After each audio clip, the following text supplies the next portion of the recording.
I watched my daughter, Lily, walk into that gilded cage of a party, holding a cheap gift she was so proud of, knowing my sister was about to rip her heart out. The fallout would be spectacular. The estate's waterfall chandeliers scattered cold, expensive light over the guests. My 10-year-old, Lily, wove through my sister Eleanor's curated crowd, a splash of sincere color in a sea of calculated beige. Her dress came from a mall sale rack, but her smile was genuine. In her hands was a small, carefully wrapped box, a necklace with a pearl, Eleanor's birthstone, bought with months of saved allowance. "She'll love it, Mom," Lily had declared. I'd bitten my tongue. Eleanor held court by the infinity pool, a vision in silk that cost more than my car.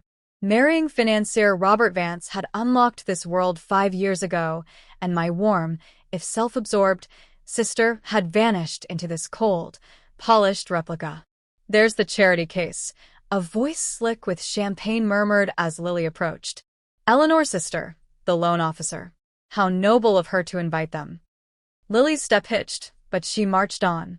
My chest tightened with pride. "Happy birthday, Aunt Ellie," Lily said, extending the gift. Eleanor's gaze skimmed over it. "Darling, how thoughtful. Just add it to the mountain over there."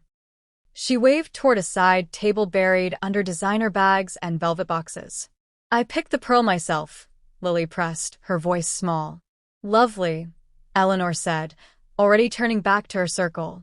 "As I was saying, Robert and the board are finalizing the Alpine Villa acquisition." I saw the light in Lily's eyes gutter. She placed her gift gently on the table's edge and retreated to me. "She's got a lot of people to talk to," Lily said diplomatically. The party was a symphony of subtle exclusion. Children in miniature designer wear ignored Lily. One girl smirked at her dress. Lily smoothed the fabric, a gesture that felt like a punch to my heart. Then the inevitable. Eleanor chimed a crystal flute. "Thank you, darlings, for celebrating moi. Having my nearest and dearest here means everything." Her eyes swept the room. "All my family, of course." Polite titters. "Look at this delightful mess," Eleanor trilled, gesturing to the post-gift debris. "The staff will manage, but..." Her gaze landed, sharp and deliberate, on Lily. "Sweet Lily, be a pet and help clear some plates. Consider it a practical life lesson. It's good for children to understand service." The air vanished from the room. Every head swiveled to my daughter, her cheeks burning crimson. A fury, cold and diamond-hard, formed in my core. "A lesson?" My voice cut the silence like glass. "In what, Eleanor?" "Oh, Maya, don't be dramatic," she sighed. "Given your situation, it's never too early to learn the value of labor. She won't have a trust fund to float her." The condescending laughter was the match to my fuse. "You're right," I said, stepping forward. "She should understand hard work. She sees me do it every day. But she should also understand financial reality. Like the reality that this estate will be repossessed by the bank tomorrow at 10 a.m. Eleanor's smile fossilized. "What ridiculous fiction."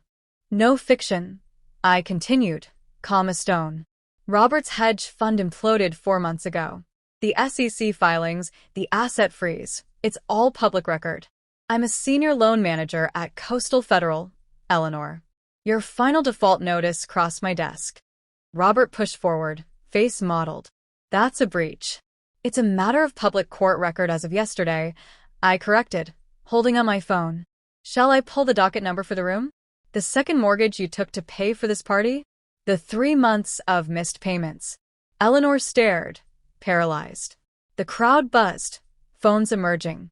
"The tragic part," I said, locking eyes with my sister, "is that for 2 years, every time you whispered to Mom about cash flow hiccups, she called me. Every extension, every restructured loan, every plea to the bank's attorneys, that was me.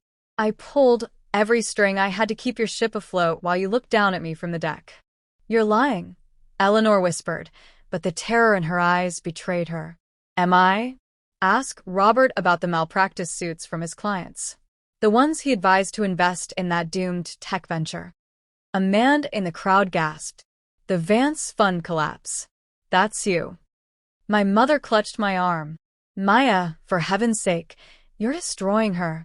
No, I said softly, firmly removing her hand. She did that herself when she decided to treat my child like staff. I turned back to Eleanor. You wanted Lily to clean up? After tomorrow, you'll be cleaning your own two-bedroom rental. The bank is taking everything. Robert, in his panic, never filed the correct bankruptcy protections. You can stop it, Eleanor cried, desperation cracking her perfect facade. You helped before. I did. And you repaid me with contempt. You mocked my home, my job, my daughter's joy. So no, Eleanor. I won't lift a finger this time.